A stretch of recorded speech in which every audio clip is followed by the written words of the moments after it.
मेरे प्यारे दोस्तों, आज के इस आधुनिक युग में हम सब जी रहे हैं जिसमें कपड़ों के लिए जो फैशन है ये सबको पता है। हर दूसरे दिन कपड़ों का फैशन बदल रहा है। आज के समय में शायद ही कोई ऐसी महिला होगी जिसके वार्डरोब में ब्रा शामिल नहीं होगी।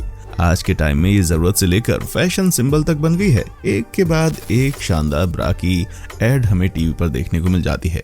आपने अपनी जिंदगी में बहुत सी ब्रा देखी होंगी और जो लड़कियां ये वीडियो देख रही हैं उन्होंने अपनी जिंदगी में बहुत सी ब्रा पहनी होंगी। पर क्या कभी इस ब्रा को देखकर आपके दिमाग में ये सवाल आया कि यार सबसे पहले ब्रा किसने बनाई होगी और इसे सबसे पहले किसने पहना होगा? अगर आपके दिमाग में ये सवाल है तो आज के इस वीडियो को आखिर तक जरूर देखें, क्योंकि आज के इस वीडियो में हम आपको ब्रा का पूरा इतिहास बताने वाले हैं। वीडियो शुरू करने से पहले आप सबसे एक रिक्वेस्ट है कि अगर आप इस चैनल पर नए हैं तो प्लीज वीडियो को लाइक और चैनल को सब्सक्राइब कर लें।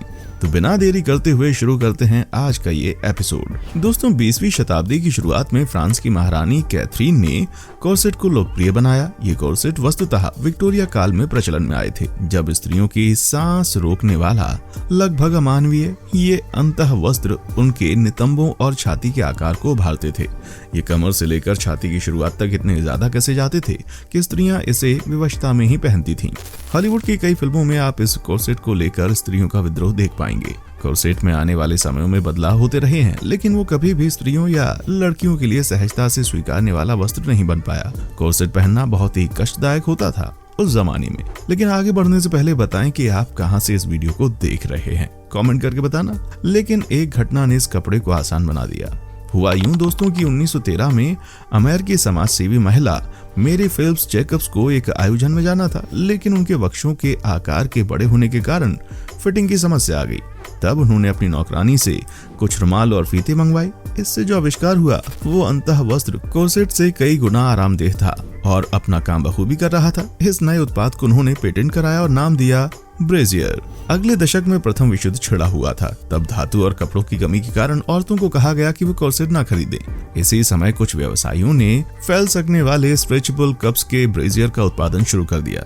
ये काफी आरामदायक था और स्ट्रेचेबल होने का मतलब ये था कि अब ज्यादा स्त्रियां इसका प्रयोग कर सकती थीं। यहीं पर SH कंपनी एंड कंपनी ने A से D कप साइज को बाजार में उतारा। इसके साथ ही एडजस्ट किए जा सकने वाले हुक्स भी उतारे गए। इससे एक ही ब्रा को बढ़ती उम्र के साथ हुक्स को आगे पीछे करते हुए लंबे समय तक पहना जा सकता था। जब तक ये नहीं था, बढ़ती उम्र की लड़कियों के लिए ये एक समस्या थी। इसी समय में ब्रेजियर अपने छोटे नाम ब्रा से प्रचलित होने लगा। 1940 के दशक में द्वितीय विश्व युद्ध छिड़ चुका था और इस समय दोबारा ब्रा के डिजाइन में कई परिवर्तन हुए।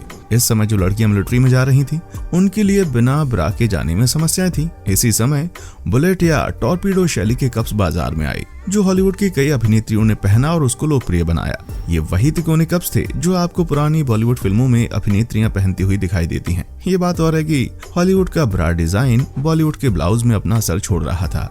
ध्यान में आएगा कि हमारी नायिकाओं के ब्लाउज के बाकी हिस्से का रंग कुछ और होता था, लेकिन जो कप्स हैं वो सफेद या कॉन्ट्रास्ट कलर के होते थे।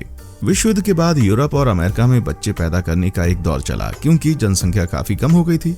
ऐसे में नर्सिंग ब्रा का आविष्कार हुआ ताकि माताएं शिशुओं को ब्रा पहने हुए ही स्तनपान करा सकें। यूं तो 1943 में ही आ गया था, लेकिन 1991 में अलग अलग कप साइज और एक ही हाथ से खोल सकने वाली तकनीक वाली डिजाइनर मेरी सांचेज ने इसे लोकप्रिय बनाया। 1960 के दशक में वंडर ब्रा आया था। हालांकि ये विचित्र समय था इसके आने का, क्योंकि इसी समय अमेरिका में हिप्पी लोग ब्रा जलाने के कार्यक्रम कर रहे थे और इनके कई बड़े आइकॉन बिना ब्रा के मंचों पर जाकर स्पीच देते थे, सड़कों पर विरोध मार्च करते थे। कनाडा में इसी समय स्त्रियों के वक्षस्थल को ऊपर की तरफ उभारने वाले वंडर ब्रा पर कार्य चल रहा था। इसमें 50 से ज्यादा फंक्शनल एलिमेंट्स थे जो स्त्रियों के वक्षस्थल को न सिर्फ आकर्षक बनाकर दिखाते थे, बल्कि सहज और आरामदायक भी थे। 30 साल बाद ये अचानक से तब लोकप्रिय हो गए जब एक विज्ञापन कैंपेन चला जिसका शीर्षक था हेलो बॉयज। इसे हिंदी में कैसे हो लॉन्डो भी कह सकते हैं। अगले दशक में आए स्पोर्ट ब्रा। जैसा कि शुरुआत में बताया गया है, प्राचीन काल में ब्रा की आवश्यकता ही खेल आदि के समय पड़ती थी, बाकी समय में उनको मतलब नहीं था। लेकिन स्पोर्ट्स ब्रा के आने में काफी समय लग गया। वर्मोंट विश्वविद्यालय के कॉस्ट्यूम विभाग में काम करती 3 स्त्रियों ने उन लड़कियों या महिलाओं को जो कि कामकाजी थी उनके लिए ब्रा बनाई और व्यायाम आदि भी करती थी। इसको उन्होंने जॉग ब्रा नाम दिया। लेकिन ये चर्चा में तब आया जब अमेरिकी सॉकर खिलाड़ी ब्रैंडी चेस्टर ने वर्ल्ड कप में जीतने वाला गोल मारने के बाद अपनी जर्सी फाड़ दी और उनकी नाइकी कंपनी वाली ब्रा वैश्विक पटल पर छा गई। आधुनिक ब्रा को आने में जहां अलग अलग आकार की स्त्रियों को शामिल करने, स्तनों के आकारों को अनुरूप मोल्डेड कप्स वाले अधिक आरामदेह कपड़ों वाले हल्के सीमलेस ब्रा का उत्पादन होने लगा, 2 दशक लग गए उसमें। फैशन अब मध्यम वर्गीय घरों में पहुंच चुका था और ब्रा की उपयोगिता सिर्फ शारीरिक सहजता ही नहीं बल्कि सौंदर्य के लिए भी आवश्यक मानी जाने लगी थी। इसी में पैडेड, नेटेड, स्ट्रैपलेस, स्टिकी जिसमें सिर्फ 2 कप्स होते हैं और उनमें गोंद होता है जो स्तनों से चिपक जाता है आदि भी आने लगे। फिर भी जितनी लड़कियों से मैं मिला हूं ना, उनका मानना है कि ब्रा का कसाव चाहे आप उसे कितना भी स्ट्रेचेबल क्यों ना बना दें, एक ना एक बाधा की तरह ही होता है। आपकी परेशानी कम हो सकती है, चाहती नहीं है, इसलिए वो जितनी जल्दी हो सके उससे मुक्त होना चाहती हैं और जब आवश्यक हो तभी पहनना चाहती हैं। बिना मतलब का ज्यादा इसे उपयोग नहीं करना चाहिए, जब भी जरूरत हो तभी उपयोग करना चाहिए।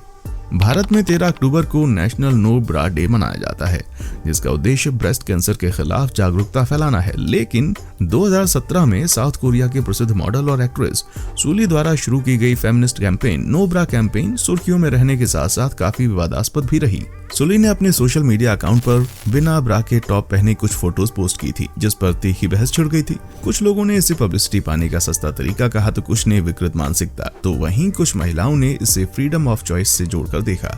इसके बाद शुरू हुआ एक फेमिनिस्ट कैंपेन नो ब्रा कैंपेन, जिसमें महिलाओं ने बिना ब्रा पहने फोटो पोस्ट करना और सार्वजनिक जगहों पर घूमना शुरू कर दिया, ये कहते हुए कि ब्रा पहनना या नहीं पहनना उनकी पर्सनल चॉइस है, कोई भी इसे उन पर जबरदस्ती थोप नहीं सकता। जल्दी ही ये कैंपेन भारत की मेट्रो सिटीज तक पहुंच गया और इसे अपनी आजादी का कैंपेन मानकर कामकाजी महिलाओं की अच्छी खासी आबादी इसके सपोर्ट में आ गई, जिसके कारण वे ऑफिस और पब्लिक प्लेस पर बिना ब्रा के नजर आने लगी। लॉकडाउन के समय घर में रहने वाली महिलाओं का भी इसे काफी समर्थन मिला। वैश्विक महामारी कोरोना के समय जब लॉकडाउन घोषित हो गया तो वो समय महिलाओं के लिए काफी कंफर्टेबल साबित हुआ। घर में बंद एकल परिवार में रहने वाली महिलाएं हों या कामकाजी महिलाएं, ज्यादातर महिलाओं ने इस दौरान ब्रा पहनने से दूर रहना पसंद किया, क्योंकि एक तो ये समय घर में बंद रहने का था, दूसरा पति और छोटे बच्चों के साथ समय गुजारते हुए ब्रा पहनने से कोई पाबंदी नहीं थी, और तीसरी महत्वपूर्ण बात कि कोरोना के डर से हर किसी के एक दूसरे के घर जाकर मिलने जुलने पर रोक लग गई थी। ब्रा पहनने के संबंध में कामकाजी महिलाएं कहती हैं कि ब्रा पहनना या नहीं पहनना ये बिल्कुल उनकी पर्सनल चॉइस होनी चाहिए। नॉर्मली हम घर में भले ही ब्रा नहीं पहने, लेकिन घर से बाहर जाने पर तो पहनकर ही जाना पड़ता है, क्योंकि ये हमारे ब्रेस्ट को अच्छी तरह फिटिंग देती है और फिजिक को आकर्षक बनाती है। लेकिन कभी कभी हमारे वर्किंग आवर इतने लंबे हो जाते हैं कि ब्रा के स्ट्रैप्स बुरी तरह चुभने लगते हैं, इचिंग होने लगती है, रैशेस पड़ जाते हैं। उस समय तो मन करता है कि उसे उतार कर फेंक दें। लेकिन इसका मतलब ये नहीं कि ब्रा पहनने या ना पहनने को महिलाओं की आजादी से जोड़कर कैंपेन चलाया जाए। महिला डॉक्टर का भी कहना है कि महिलाओं को हमेशा सही फिटिंग और सॉफ्ट फैब्रिक की ब्रा पहननी चाहिए। ब्रा पहनना इसलिए जरूरी है क्योंकि ये आपकी ब्रेस्ट की सुडौलता को बनाए रखने में सपोर्ट करता है और उसे लूज होने से बचाता है। साथ ही आपके शरीर को और आपकी ड्रेस को बेहतर फिटिंग देता है। जिम जाने वाली, जॉगिंग करने वाली, डांस करने वाली, मॉर्निंग वॉक करने वाली, फिजिकल वर्क करने वाली और डिलीवरी के बाद दूध के कारण हैवी हो चुके ब्रेस्ट वाली महिलाओं के लिए ब्रा पहनना बहुत जरूरी होता है, क्योंकि ब्रा ब्रेस्ट को अच्छा सपोर्ट देती है। ब्रा आपकी सुविधा के लिए बनाई गई है, आपकी आजादी छीनने के लिए नहीं। ये आपके व्यक्तित्व को आकर्षक बनाती है। ब्रा पर किए गए अध्ययनों के अनुसार लगभग 80% महिलाएं गलत माप की ब्रा पहनती हैं, जिसके कारण उन्हें विभिन्न प्रकार की हेल्थ प्रॉब्लम्स का सामना करना पड़ता है। बहुत ज्यादा टाइट ब्रा पहनने से आपकी ब्रेस्ट बहुत टाइट रहती है, जिससे ब्लड सर्कुलेशन सुचारू रूप से नहीं हो पाता।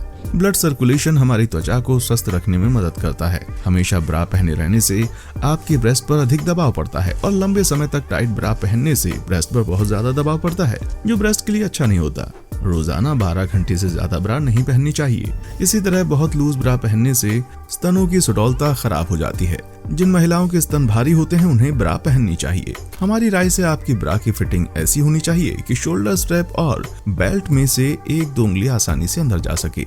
ब्रा हमेशा ब्रांडेड कंपनी की और अपनी सही फिटिंग की ही खरीदनी चाहिए। हैवी ब्रेस्ट वाली महिलाओं को मिनिमाइजर ब्रा, छोटे ब्रेस्ट वाली महिलाओं को पैडेड, पुशअप और मैक्सिमाइजर ब्रा पहननी चाहिए। प्लस साइज महिलाओं के लिए कॉर्सेट बेस्ट ऑप्शन है। ऑफिस में फॉर्मल ड्रेस के साथ हमेशा फुल कप ब्रा पहनने को प्राथमिकता दें। इसके अंडरवर्ड कप्स ब्रेस्ट को हर तरफ से सपोर्ट देते हैं, जिसके कारण अपर बॉडी शेप में नजर आती है। तो दोस्तों, कैसा लगा आपको हमारा आज के एपिसोड? हमें कमेंट करके जरूर बताएं। देखने